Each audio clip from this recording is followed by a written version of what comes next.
Hi, it's Nancy Jean. Welcome to my garden again.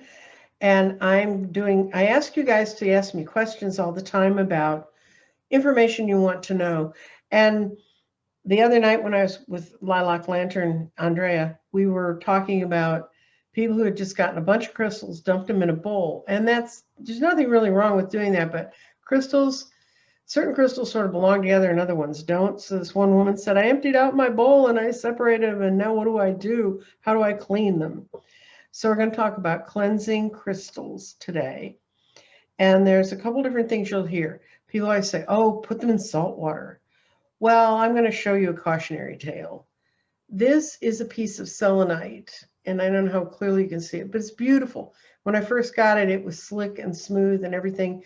I did not realize, because this is when I was early in my crystal days, selenite is actually salt that has been compressed and changed and metamorphosed by the Earth's crust moving around.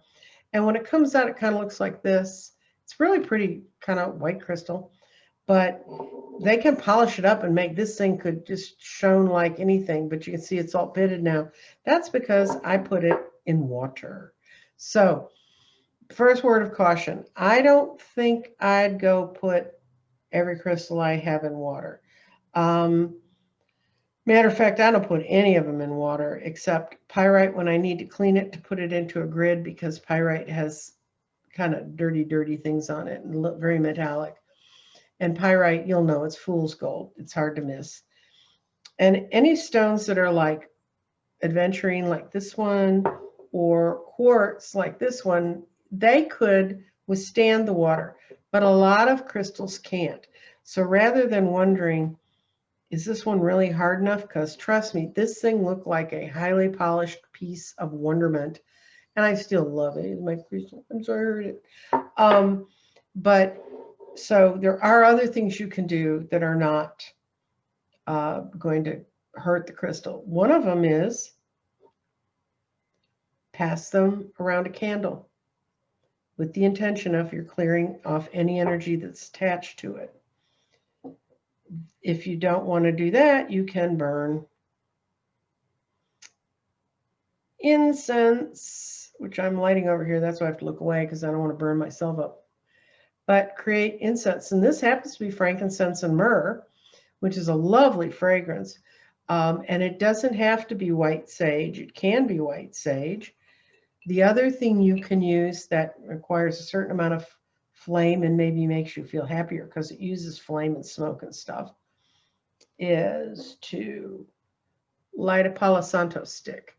Palasanto is a kind of tree, and they let them fall down naturally in the woods in Central and South America, and then they go harvest them, and it has an absolutely wonderful fragrance, and I really like Palasanto. And it's a very good, and it's just, if you want to do a room, you want to do you want to do your crystal, you'd clean it up with that. That would be one of my other suggestions. If you really positively felt like you really needed to use water, I'd use a misting bottle, and this misting bottle does and did. It's almost out. Holy water. My source of holy water, they used to go to Wisconsin on their summer vacations and bring back holy water from a priest who's a friend of theirs. And because of COVID, my holy water source has literally dried up. I'm almost out of it.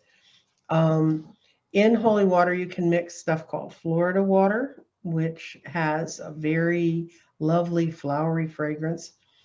And you can mist that around in a room. You can mist it over your crystals. The other benign thing you can do is put them out in moonlight and let the moonlight clear the crystals up. But just the one word of caution I'd give you is, if you can avoid sticking them in water, that's probably a really good deal. So now, if you don't want to play with fire and flames, and you can't stand incense, so put the incense away from us. There's also chiming, singing bowls, and I'm not the world's best at this, but I can do it. And so we're going to see if I can make this sound.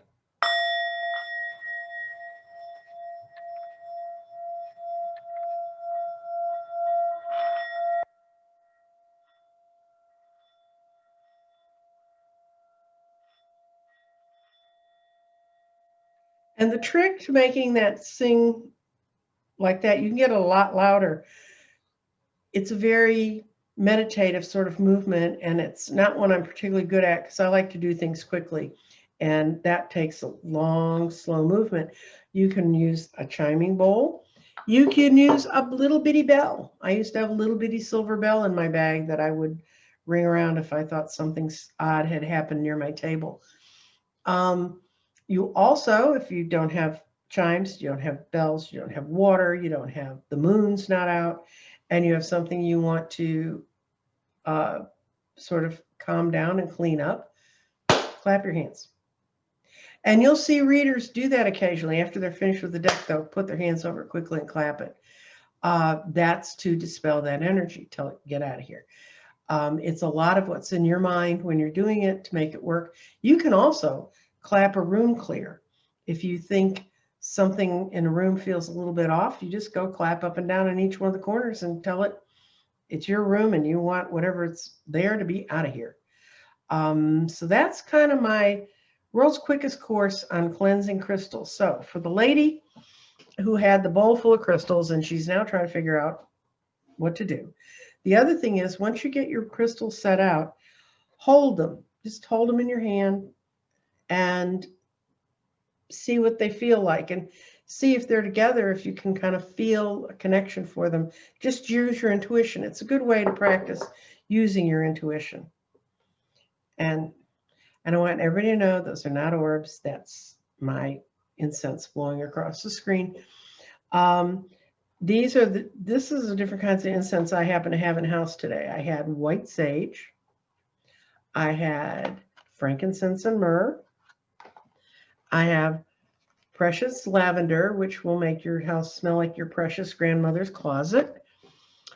This is a really interesting one. It's called Dragon's Blood, and it's the heavy duty one. If somebody runs into something heavy duty, I hand them a couple of cones of this. It's very good for taking care of things and going around and clearing them out. And sandal's just a lovely, nice fragrance. I used to have them near my table because it sort of attracts people. So that's kind of the world's fastest course in cleaning up your crystals and then putting them back together. Now, if you have a bowl of crystals and they've been happy and you don't worry about it. It wouldn't hurt to dust them off and sort of change them around a little bit every once in a while. I'm also going to talk about ways you can take river stones, paint them gold, and make what they call a mountain of gold. It's a feng shui thing. Put it outside your door to draw in prosperity. I'm going to show a thing on that. And I have, I'm going to do 9 candles. And I'm going to start soon when I have 9 red candles. I'm only had 8. Can't do 9 candles with 8. But as soon as I get the other red candle, I'm going to do a thing where each show, I'm going to show how we light up the candles. So it'll be 9 days in a row and talk about the ceremony and what, just how that increases your own focus, your own attention, and what changes it can make for you that work like grids do. So that's it for the garden today, and I will be seeing some of you tomorrow. And thank you. Oh, I want to say a big, huge thank you to all the people who've subscribed, all the people who've liked, all the people who've shared what I've been doing.